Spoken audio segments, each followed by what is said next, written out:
So again, the characterization that ExxonMobil lobbied against the sanctions is just not accurate. Senator Kaine. Thank you, Mr. Chair. And Mr. Tillerson, thank you for your willingness to serve. Congratulations on your nomination. How much information do you have about financial connections between President-elect Trump, the Trump family or Trump organizations, and Russian individuals or organizations or the Russian government? I have no knowledge. And if I asked you the same question and I substituted Turkey, China, Pakistan, or Japan for Russia in that question, would your answer be the same? I have no knowledge. So I gather from your answer that you'll then have no way of knowing how actions proposed by President Trump regarding those countries or others would affect his personal or family financial interests. I have no knowledge. How is a Congress or the American public supposed to fully judge the actions, official actions proposed by a President Trump if we lack basic information about how those actions may benefit his personal finances? Now, that's a question that others will have to address, Senator.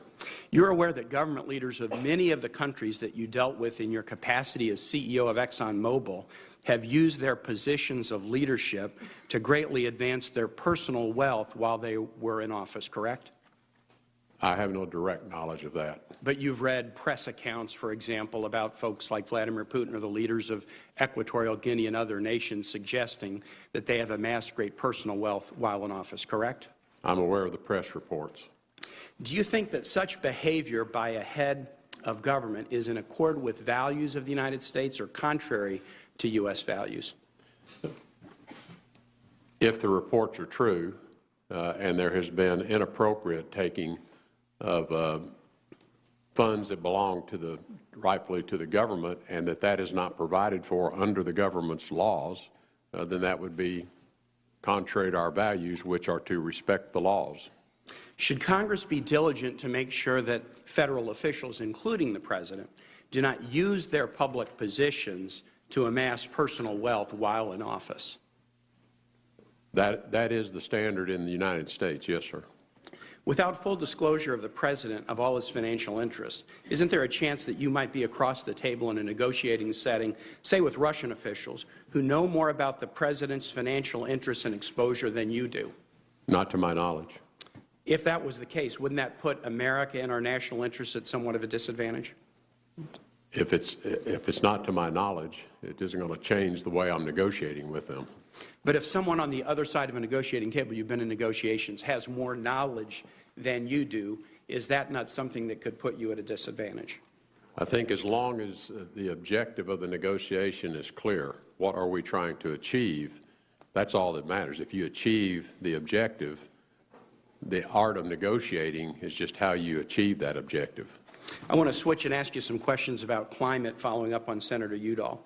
We talked about this in my office.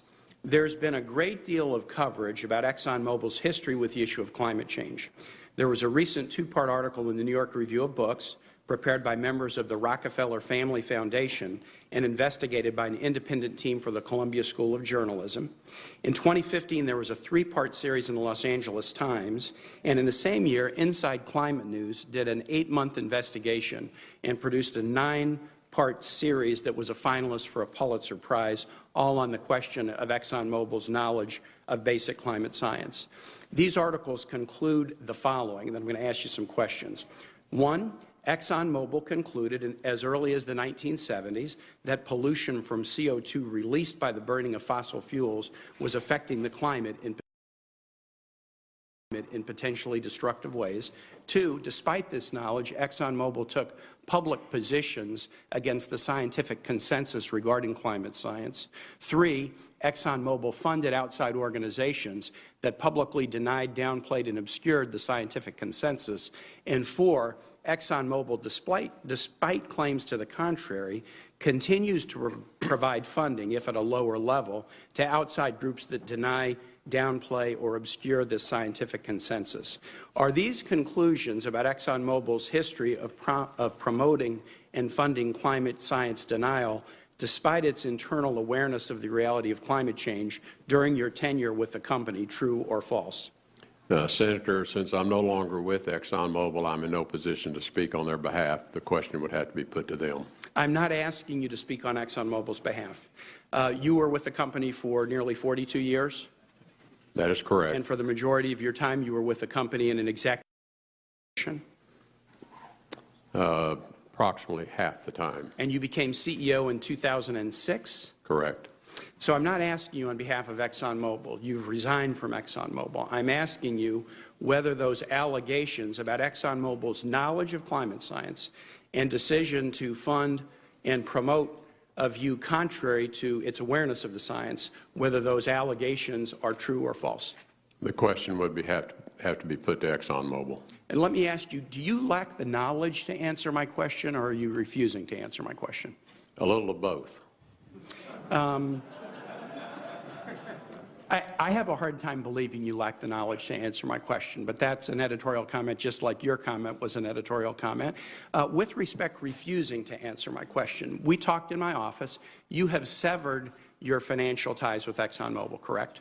That is correct. Are you subject to any confidentiality agreement that continues to be enforced that would limit your ability to talk about the matter I'm asking you about or any other matters concerning ExxonMobil?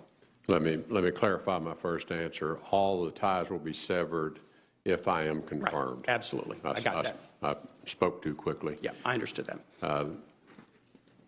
To my knowledge, I have no such confidentiality agreement in place, but I'd have to consult counsel. I'll file that question for the record, and I would be curious as to whether there's any existing confidentiality agreement and when the agreement was entered into. Mr. Chair, I want to enter a couple of documents in the record. First, a letter dated September 2, 1982, from the Theoretical and Mathematical Sciences Laboratory Director of Exxon Research Company, Roger Cohen, and I will just quote from it and then enter it into the record. September 2, 1982. Over the past several years, a clear scientific consensus has emerged regarding the expected climatic effect of increased atmospheric CO2. The consensus is that a doubling of atmospheric CO2 from its pre-industrial revolution value would result in an average global temperature rise of between 1.5 and 3.0 degrees centigrade. There is unanimous agreement in the scientific community that a temperature increase of this magnitude would bring about significant changes in the Earth's climate, including rainfall distribution and alterations in the biosphere. The time required for doubling of atmospheric CO2 depends on future world consumption of fossil fuels. In summary, the results of our research are in accord with the scientific consensus on the effect of increased atmospheric CO2 on climate. We're now ready to present our research to the scientific community through the usual mechanisms of conference presentations and publications. As we discussed in the August 24 meeting, there is the potential for our research to attract the attention of the popular news media because of the connection between Exxon's major business and the role of fossil fuel combustion in contributing to the increase of atmospheric CO2. Our ethical responsibility is to permit the publication of our research in the scientific literature. Indeed, to do otherwise would be a breach of Exxon's public position and ethical credo on honesty and integrity. And I would like to introduce that letter for the record. Without objection. I would like to also introduce an op-ed series produced by ExxonMobil in 2000, and I will read the following. Geological evidence indicates that climate and greenhouse gas levels experience significant natural variability for reasons having nothing to do with human activity. Against this backdrop of large, poorly understood natural variability, it is impossible for scientists to attribute the recent small surface temperature increase to human causes. And I would like to introduce that as Without objection.